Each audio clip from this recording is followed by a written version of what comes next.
नमः विष्णुपादाय कृष्णपृष्ठाय भूतले श्रीमते भक्तिवेदांत स्वामी इति नामिने। नमस्ते सरस्वती देवी गौरवाणी प्रचारिणे निर्विशेष शून्यवादी पाश्चात्य देश तारिणे। जय श्री कृष्ण चैतन्य प्रभु नित्यानंद श्री अद्वैत गदाधर श्रीवासादि गौर भक्त वृंद। हरे कृष्णा कृष्णा कृष्णा हरे हरे, हरे राम राम हरे हरे। वाञ्छाकल्पतरुभ्यश्च कृपा सिन्धुभ्य एव च पतितानां पावनेभ्यो वैष्णवेभ्यो नमो नमः। हरे कृष्णा। सबसे पहले मैं कृतज्ञता व्यक्त करता हूँ इस ग्रेस राम रतन प्रभु जी के प्रति, हर ग्रेस माधव मोहिनी माता जी के प्रति, जिनकी कृपा से ये प्लेटफॉर्म मिला है और जपा करने का आप भक्त सभी वरिष्ठ वैष्णव और सभी वैष्णवों के साथ आप जपा करने का मौका मिल पाता है। और मैं कृतज्ञता व्यक्त करता हूँ इस ग्रेस प्रेम निमाय प्रभु जी के प्रति, जिनकी कृपा से भक्ति करने का मौका मिल पा रहा है और कुछ मैं प्रयास कर पा रहा हूँ भक्ति में। अ, तो मैंने एक लेक्चर सुना था विजुअलनेस हलदर स्वामी महाराज का, उससे कुछ डिस्कस करने का प्रयास करूंगा आप सभी के साथ। तो महाराज गृहस्थ लाइफ के लिए के बारे में बता रहे थे, मैरिड लाइफ के बारे में बता रहे थे। तो उसमें महाराज बता रहे हैं कि लोग वैसे तो बता रहे हैं, जनरल पब्लिक के लिए बता रहे हैं, भक्तों के समाज में तो ऐसा होता नहीं है। और महाराज कह रहे हैं कि ये भक्तों के लिए नहीं है, क्योंकि भक्तों का जो सेंटर पॉइंट है वो कृष्ण होते हैं। लेकिन जनरली लोग क्या करते हैं कि अ, जो शादी है वो भोग वृत्ति के लिए करते हैं, ये वैवाहिक जीवन जो अपनाते हैं वो भोग करने के लिए अपनाते हैं। और जो बचपन से लेके जवानी तक का जो वो संघर्ष होता है, जो प्रयास होता है, बस यही कि एक सुंदर स्त्री मिल जाए और खूब अच्छे से भोग किया जाए, भोग ऐश्वर्य किया जाए। उसी के लिए ही खूब अच्छे से पढ़ाई की जाए, एक अच्छी सी नौकरी ले जाए, फिर उसके बाद एक अच्छी सी स्त्री मिल जाए या एक अच्छा सा पुरुष मिल जाए, तो उसके बाद खूब अच्छे से जी भर के भोग वृत्ति कर ले जाए। तो महाराज इसको कह रहे हैं कि ये क्या है, श्रुति सुख रूप है, कह रहे हैं ये सुनने में सुख लग सकता है, लेकिन जब वो परिस्थिति आ जाती है, शादी हो जाती है, उसके एक महीने बाद ही, एक महीने बाद क्या, 4 5 दिन 10 दिन बाद ही कार्यक्रम शुरू हो जाता है घर में। और लड़ाई झगड़ा और बहुत सारी चीजें होने शुरू हो जाती हैं। एक बार मैं अपने ऑफिस में ऐसे ही बैठा हुआ था, तो लोग चर्चा कर रहे थे कि शादी होने के 1 महीने के अंदर अंदर बहुत झगड़े होते हैं रिसेंटली। तो ये एवरेज रेशो है, मेरे हिसाब से 90% व्यक्ति के साथ ऐसा होता होगा कि शुरू में ऐसा होता होगा कि लड़ाई झगड़े होते होंगे। क्यों? क्योंकि सेंटर में क्यों कौन है, कृष्ण नहीं है। और वो लोग अपने अपने ईगो को सेटिस्फाई करने के लिए झगड़े करते हैं, लड़ाई करते हैं। उसके बाद फिर आ जाते हैं कि ठीक है, कैसे भी करके बैलेंस करके आगे चलना है। अगर नहीं आते हैं तो फिर बाहर के समाज में 2 4 महीने रह के ही फिर डाइवोर्स की स्थिति आ जाती है। और कई सारे केसेस में तो लव मैरिज के केसेस में भी ऐसा ही होता है कि बहुत टाइम तक, जब तक शादी नहीं थी तब तक तो ठीक ठाक था। जैसे ही मैरिज हुई, उत्तरदायित्व आया, तो इन सब चीजों में फंस गए। तो महाराज कह रहे हैं क्या है, ये श्रुति सुख रूप है। ये देखने सुनने में या समझने के स्तर पर तो सुख लग सकता है, लेकिन वास्तविक में सुख नहीं है। फिर उसके बाद कहने का मतलब कि सारे किसी न किसी तरीके से बाहर के लोग दुखी हैं। कोई पैसा कमाने के चक्कर में दुखी है, कोई आ, उसको खर्च करने के स्तर पर दुखी है कि कैसे उसको खर्च किया जाए, और खर्च हो जाए तो उसके बाद घर पे आके चर्चा करनी है कि ओहो, मैं टूर पे गया तो था लेकिन इतना खर्च हो गया। कमाया किस लिए था? महाराज बोलते हैं कमाया किस लिए था? टूर पे जाने के लिए कमाया था, तो उसको एंजॉय करो। अब टूर पे चले गए और उसके बाद वापस आते हैं तो कहते हैं कि बहुत खर्च हो गया। तो वो भी एक स्तर का दुख है। तो हर कोई किसी न किसी तरीके से दुखी है। तो एक जगह हालांकि हमारे भक्त लोग बोलते हैं कि कोई तन दुखी, कोई मन दुखी, कोई धन बिन रहत उदास, थोड़े थोड़े सब दुखी, सुखी कृष्ण का दास। क्यों? क्योंकि उनका क्या होता है, लक्ष्य क्या होता है? कृष्ण भक्ति करना होता है उनका लक्ष्य। उनका लक्ष्य भोग ऐश्वर्य नहीं होता है। महाराज बोलते हैं,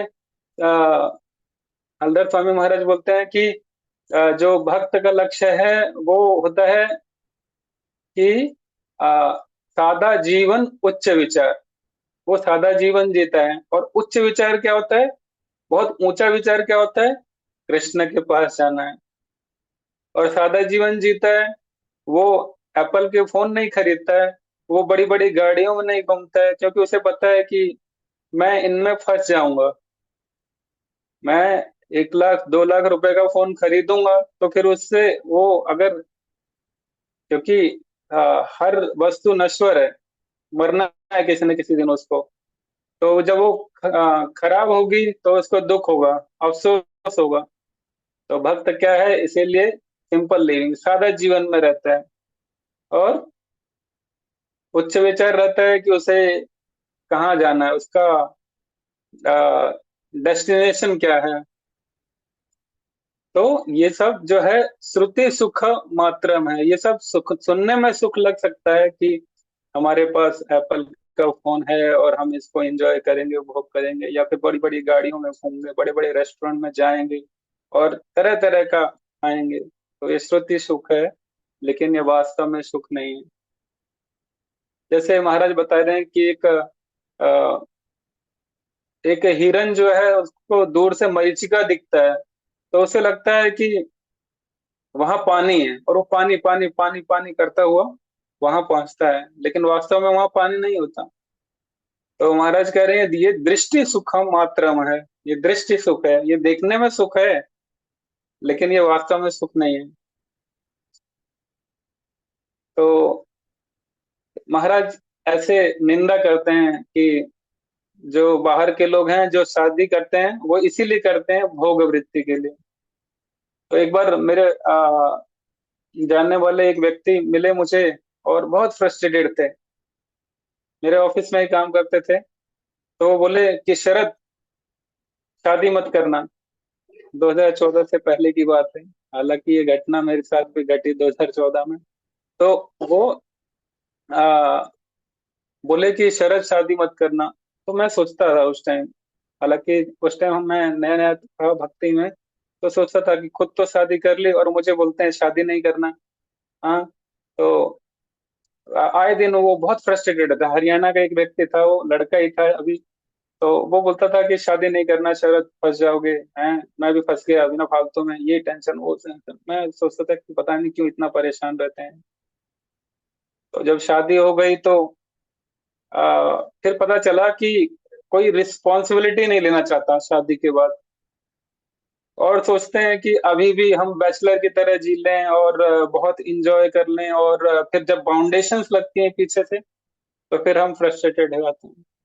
लेकिन महाराज बोलते हैं अगर हमारा सेंटर जो है वो कृष्ण रहेंगे, सेंटर में जो कृष्ण रहेंगे, तो हम बैलेंस कर पाएंगे, अपनी गृहस्थ लाइफ को बैलेंस कर पाएंगे।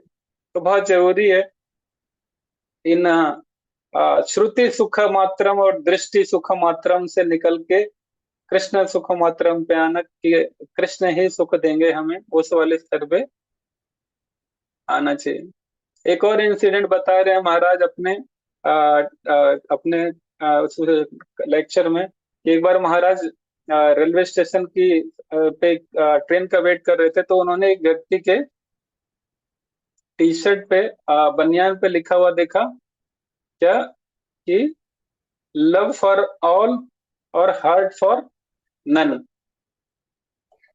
कि प्रेम सबसे करना है लेकिन हर्ट किसी को नहीं देना है। तो महाराज बोले कि ये तो बहुत अच्छा है, लेकिन इसमें आ, ये होना चाहिए था कि love for all, heart for one, कि लव सबसे करेंगे लेकिन जो हर्ट है कृष्ण को देंगे। तो कहने का मतलब है कि हमें किसी से, जो कृष्ण भक्त है वो किसी से घृणा नहीं करता, सबको प्रेम से देखता है, प्रेम से उनके साथ रहता है। और लेकिन हृदय में कौन होते हैं? कृष्ण होते हैं। वो अपने बीवी बच्चों को भी देखता है, अपनी पूरी फैमिली को भी देखता है, सबके लिए उसके पास लव रहता है, लेकिन हृदय में कृष्ण रहते हैं। वो जो हृदय है वो कृष्ण को दे देता है। तो ऐसा ही एक कृष्ण भक्त का भाव रहना चाहिए। तो कृष्ण भक्त का यही सिद्धांत होता है कि लव फॉर ऑल और हार्ट फॉर वन। लेकिन जो बाहर के व्यक्ति हैं उनका उनका क्या सिद्धांत रहता है कि लव फॉर नन और हार्ट फॉर वन। तो उनका ये सिद्धांत रहता है कि लव किसी के लिए भी नहीं है, सबके लिए घृणा है, ईर्ष्या वगैरह भरी पड़ी है हृदय में। और जो हार्ट किसके लिए है? वो अपनी अपने परिवार फैमिली के लिए है, लेकिन वो भी दिखावे का है। महाराज बता रहे हैं कि वो भी हार्ट दिया नहीं है, दिया हार्ट तो कहीं और ही इधर उधर भटक रहा है। तो ऐसा नहीं होना चाहिए। तुम्हारा बता रहे हैं चाहे कितने भी प्रयास कर लो, अपने प्रयासों से सुख नहीं प्राप्त कर पाओगे। सुख जो है तभी प्राप्त होगा जब हम अपने हार्ट को कृष्ण कॉन्शियसनेस में लगाएंगे। तो महाराज अपना इंसिडेंट भी बता रहे हैं कि हाँ, महाराज बता रहे हैं कि किसी भी परिस्थिति में हमें इस्कॉन को छोड़ना नहीं चाहिए। अगर हम इस्कॉन को छोड़ेंगे तो क्या है कि हम धीरे धीरे धीरे धीरे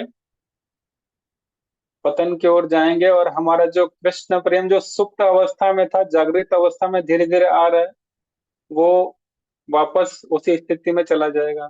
तो हमें प्रयास करना चाहिए, कृष्ण भक्ति की ओर आगे बढ़ना चाहिए, और हमारी वैवाहिक जीवन में, हमारी फैमिली लाइफ में कृष्ण को सेंटर में रखने के लिए। तो यहीं पर मैं समाप्त करता हूँ। आ, मुझे क्षमा करें, आज 5 मिनट ज्यादा हो गए। हरे कृष्णा। वांछा कल्पतरुभ्यश्च कृपा सिंधुभ्य एव च पतितानां पावनेभ्यो वैष्णवेभ्यो नमो नमः। अनंत कोटि वैष्णव वृंद की जय।